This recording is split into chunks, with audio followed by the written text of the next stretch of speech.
ఒకరోజు రాత్రి ఏదో క్షుద్ర పూజ లాంటి తతంగం చేసి మొత్తం అందరూ మాస్ సూసైడ్కి పాల్పడ్డారు.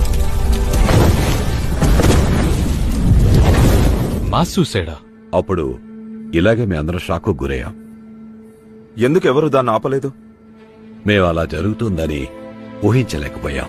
అక్కడ టీ తోటలకి పొలాలకి పనివాళ్లు రాకపోయేసరికి కాంట్రాక్టర్లు కంగారు పడ్డారు. అడవిలో ఎక్కడా కానగారి జాతి జాడే కనిపించలేదు.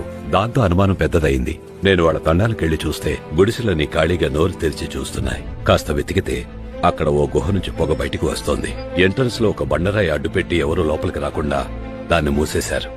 దాదాపు 10-15 మంది ఫారెస్ట్ వర్కర్లు దాన్ని కష్టపడి తీస్తే లోపలికి వెళ్లగలిగాం. కానీ అప్పటికే వాళ్ళ మొత్తం అంతా అగ్నికి ఆహుతైపోయారు. ఆ రిమైన్స్ అన్ని ఎందుకు అక్కడే ఉన్నాయి? అప్పుడే రిమూవ్ చేయలేదు? ఆ బాడీస్ ని తీసేయడానికి ఎవరూ ముందుకు రానన్నారు. వర్కర్స్ అందరూ భయపడ్డారు. వేరే ఎవరెవరినో లోపలికి పంపించి చూశాం. లోపలికి వెళ్లిన వాళ్ళు చచ్చిపోయిన ట్రైబల్స్ పిశాచాల అందరినీ వెంటాడాయన్నారు. గుహలోపలి గాలి, దుమ్ము ఇవన్నీ టాక్సిక్ అయిపోవడం వల్ల వాళ్లు హాలోసినేషన్ లో ఉన్నారనుకున్నా. బాడీస్ ని రిమూవ్ చేసే ప్లాన్ పోస్ట్పోన్ చేశాం. ఇక